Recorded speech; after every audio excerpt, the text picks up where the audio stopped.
Have you ever seen those magazines where it shows you the top 5 exercises for weight loss? Yeah, that doesn't work. And if you try going down that road, it's going to lead to nothing but disappointment. If you haven't checked out my calories video, that is what will help you manipulate your weight, whether you want it to increase or to decrease. Exercise is not used for weight loss. It's used to increase your fitness level. And I can show you this off one example here. Let's say you burned 400 calories during your workout. It can be running, it can be a high intensity workout, whatever it is, doesn't matter. And you consume an extra 500 calories because you exercised. This can be an extra meal, a high calorie protein shake, whatever it is. Are you going to increase or decrease your weight? Well, your weight will increase because you're putting yourself in a calorie surplus. This is why you don't use exercise for weight loss, and this is why a lot of people struggle to lose weight. You can do endless amounts of cardio and still not lose any weights just because of that frappuccino you had that morning.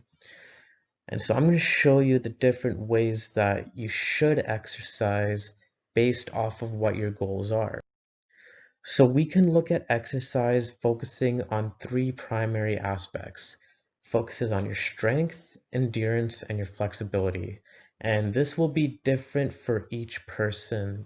No person will have the exact same goals, and no person would have the exact same exercise routine.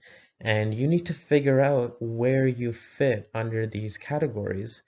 And you should do so sooner than later because the longer you wait, the longer it's going to take you to get on a diet to meet your goals. Don't wait till New Year's. Don't wait till after Christmas. You can start right now. And I'm going to give you the tools that you need to go ahead and do that. So when we look at strength, we're talking about strength or resistance training. And so there's a ton of different programs out there, but this is my favorite. This was introduced to me by reading a book called Heavy Duty, written by Mike Mentzner, who was a bodybuilder back in the day. And he focused on high intensity strength training, 2 to 3 days a week, and just short days. And the results can actually be greater than the people that spend 5 to 6 days a week at the gym. And there's a number of reasons why. For one, it focuses on doing a full range of motion, regardless of what exercise you're doing. Focus on completing the full range in order not only to get the best workout for the muscle and to break down the muscles you want to break down, but also to reduce the amount of injury happening as well. So a lot of people, when they go do squats on the squat rack, they won't go down to 90 degrees or lower. And so you're not getting that benefit of doing the squat. Going to failure is another important aspect. Failure means to do as many reps as your body can. It doesn't matter if you have to scream or to shout, you get dizzy. It means that you go until failure, and this will allow you to break down your muscles and to shock them. This is what Arnold was talking about, shocking the muscles. This will allow you to progressively overload so that every week you come back to do that workout, you can increase your repetition by 1. You can increase your resistance by a couple pounds. And that will ultimately, over the long run, help you build muscle. And the best way to do that is to track your progress. Find out exactly how many repetitions and how much resistance you're putting on your body in order for you to improve on that the next time round. If you do the same 3 sets of 10 for 6 months, you're not going to build muscle.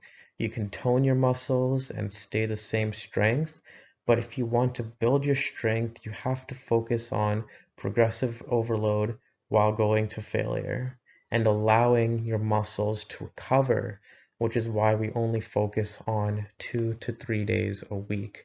If your focus is more towards endurance, you don't have to do endless cardio. As a boxer, we focus on having a strong level of endurance, but I don't do endless amounts of cardio. I like to do high intensity training in order to reduce the amount of time I spend running. Now, I do this through incline running, which focuses on uphills. Not only will that increase your endurance, but it also focuses on increasing your muscle strength, like your calves as well as your quadriceps.